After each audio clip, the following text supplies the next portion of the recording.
Hoy vamos a hablar de la técnica de Anders Zorn. Pero primero,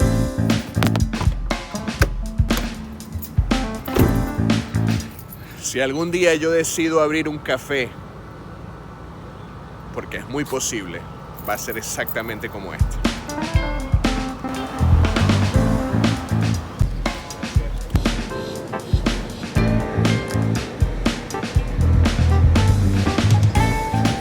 Primero tengo que aprender a hacer un café tan bueno como este. Lo primero que tienes que saber es que Anders Zorn era esencialmente un acuarelista. Y su manejo de la acuarela, que era, por encima de todo, magistral, es lo que va a determinar principalmente la estética que tiene.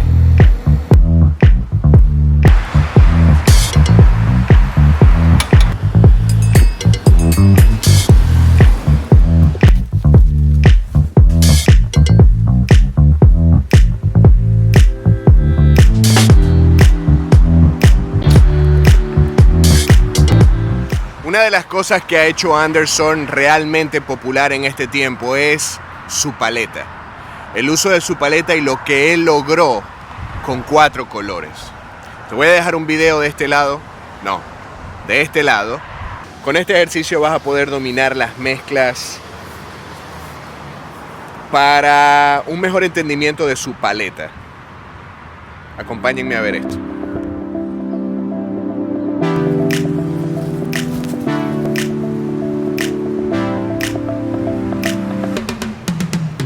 Técnicamente yo debería estar camino al trabajo, pero me distraigo con facilidad. Mientras trabajo les voy a hablar un poco de quién fue Anders Zorn y cuando llegue al apartamento vamos a empezar a trabajar su técnica. O por lo menos a tratar de intentarlo, porque es bastante complejo.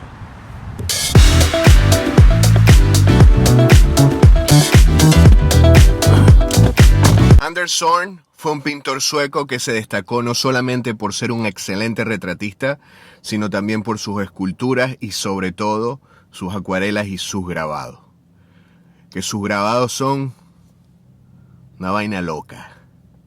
O sea, ese tipo tenía una capacidad de abstracción de la naturaleza increíble. Pero bueno, les cuento en el día, porque este video va a ser largo.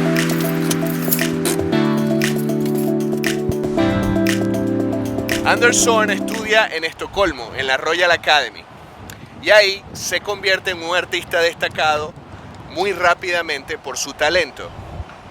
Como les dije al inicio, una de las cosas esenciales en el manejo técnico de Zorn es el entendimiento de la acuarela. Quienes han trabajado en acuarela saben que lo más importante es ser económico con los elementos porque tu soporte representa tu luz. Si el papel es blanco y la tapas, ya entonces recuperar la luminosidad es muy difícil.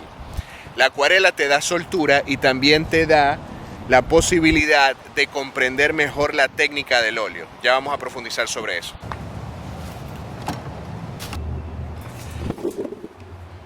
Y volviendo a la importancia de la acuarela para Zorn, creo que una de las cosas más importantes de resaltar es que el manejo de la acuarela para él es lo que determina la estética de su pincelada.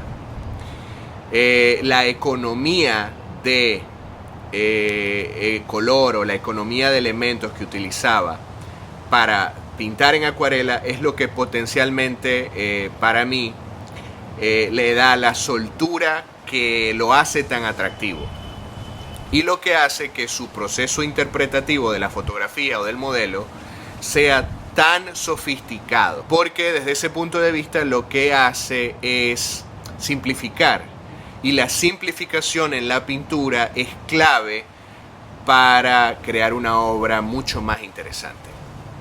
Yo tengo que empezar a trabajar porque ya me está tomando tiempo, así que les voy contando en el transcurso del día mis reflexiones sobre Zorn antes de comenzar la pintura.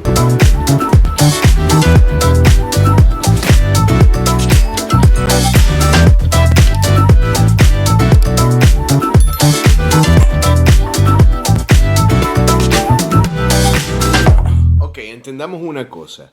Esa estética bastante particular de la pincelada de Zorn no me queda más que pensar que es algo perfectamente natural. Es como su identidad a nivel artístico. Todos tenemos una huella digital que es lo que caracteriza la forma en la que pintamos, que puede variar con respecto al aprendizaje, sí, pero en definitiva siempre se tiende a notar nuestra personalidad a través de la pincelada. Y es por esto que para analizar la técnica de Zorn podemos abordar algunos aspectos técnicos que se ve también en la obra de Sargent y Sorolla en cuanto a la pincelada, que son pinceladas largas que describen la forma con mucha simplicidad, pero esto es un resultado de muchos años de pintura. No es fácil abordar la pintura con ese nivel de abstracción, con ese nivel de simplificación a nivel técnico, porque requiere de mucho conocimiento, requiere de mucha práctica y sobre todo de muchos años de pintura. Zorn comenzó a pintar a los 27 años, pero antes de eso se dedicó a hacer grabado, en lo que fue muy exitoso, inspirado por los grabados de Rembrandt, de quien fue un gran coleccionista, por lo que tengo entendido. Así que esto es la introducción del capítulo. Vamos a la técnica. Bienvenidos nuevamente a mi canal. Mi nombre es Carlos Martínez León y hoy sí vamos a pintar. Son las 7 de la mañana. Y yo voy a hacer la imprimatura de la copia.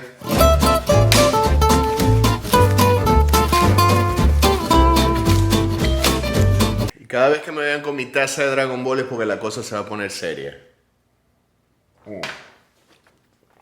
Esta es la copia que voy a hacer. Y la imprimatura lleva blanco. Así que tenemos blanco, amarillo y rojo y probablemente un toque de negro.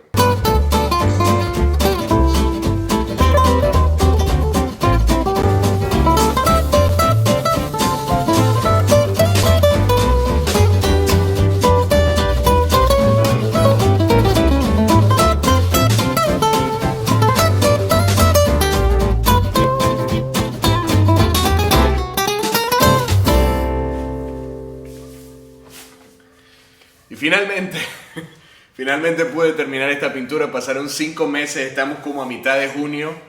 La verdad es que se me hizo muy complicado finalizar este proyecto porque con la exposición y todo lo que tuve que desarrollar para finalizarla, no tuve ni cabeza, ni tiempo, ni energía para poder dedicarle tiempo a este estudio. Y hoy finalmente vamos a introducirnos un poco en el proceso, recordándote que esto es producto de mis interpretaciones, de las conversaciones que he tenido con muchos profesionales, especialmente aquellos que estudiaron y vivieron en Suecia, que vieron sus obras en vivo. Yo personalmente he visto una sola obra de Zorn en vivo, así que no puedo decir que la técnica haya sido así. Este es el resultado de lo que yo he estudiado, de sus procesos de acuarela, de sus grabados y de sus pinturas al óleo, tratando de entender su estética, pero principalmente disfrutando el proceso porque el estudio de los maestros es algo que verdaderamente me apasiona.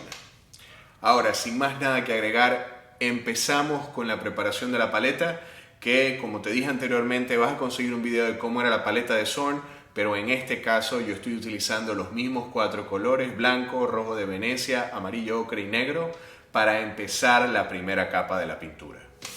En este primer acercamiento a la primera mancha de la pintura, lo que voy a hacer es mezclar un poco de negro con amarillo, ocre y rojo de Venecia para poder crear esa sombra clara que él tiene. La primera pincelada es un dibujo bastante aguado con trementina, desde mi punto de vista, que deja ver la imprimatura y que permite crear una cierta luminosidad con la capa que queda dibujada prácticamente con esos tonos que vas a utilizar de la sombra. Te recuerdo que el acercamiento que voy a utilizar lo voy a utilizar basado en lo que yo creo que pudo haber sido el manejo de la técnica de sus acuarelas y de sus grabados, que viene determinado por líneas largas que son básicamente la simplificación de la luz y la sombra.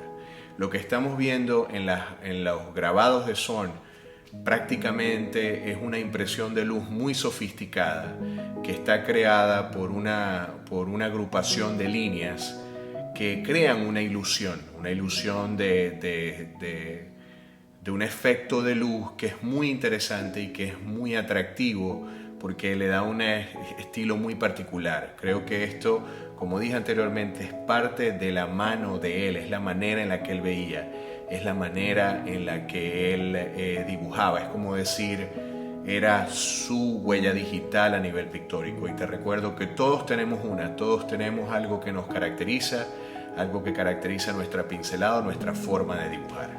El segundo paso es crear los medios tonos, ¿no? Introducir los medios tonos oscuros para crear esa transición que hay de la sombra a la luz, y esto es un paso muy similar a como yo creo que lo hace Velázquez.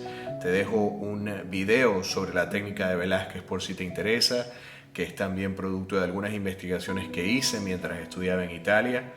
Y él fue un gran estudioso de la técnica de Velázquez también. Entonces, creo que este segundo paso está determinado por la aplicación de los medios tonos, una capa prácticamente un poco más oscura que va a cubrir toda la tela para prepararnos para el tercer paso. En este tercer paso, Zorn aplica las luces, pero con intención. Cada pincelada tiene un propósito y el propósito es describir la forma. En este sentido, es muy económico con la manera en la que describe la forma. Mientras otros pintores describen la forma de una manera más meticulosa, tratando de crear todos los movimientos de la piel, Zorn lo hace con una o dos pinceladas. Eso es lo que hace que su pintura, además de tener una paleta restringida, sea tan sofisticada, porque él acude al uso de una pincelada y pinceles grandes para crear una impresión mucho más fresca de un retrato.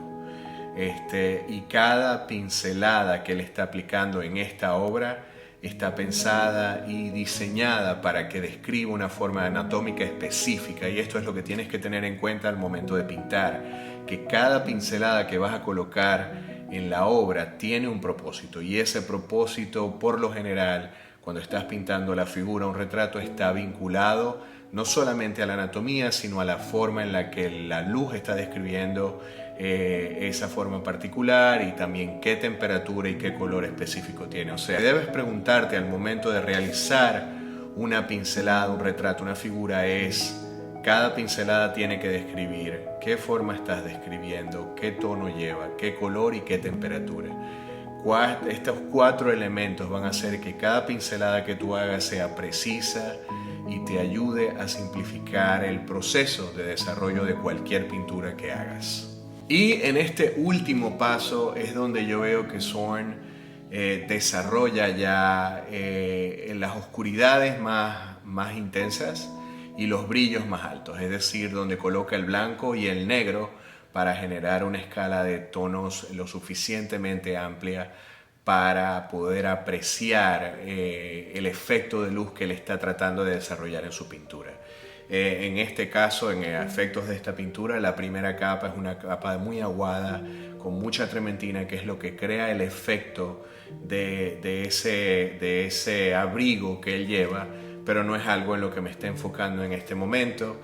Y voy a utilizar el tono de la sombra nuevamente para redibujar algunos detalles, principalmente para resaltar la anatomía de la nariz, el contorno del retrato, destacar un poco nuevamente la línea de contorno del sombrero, que es lo que va a determinar un poco el contraste que hay entre el negro y el efecto de luz que él ya tiene en el retrato.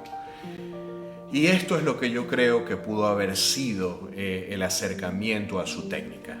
Quiero agradecerte por acompañarme nuevamente en este capítulo, espero que lo hayas disfrutado, y este es el tipo de capítulos que estaré desarrollando en el futuro.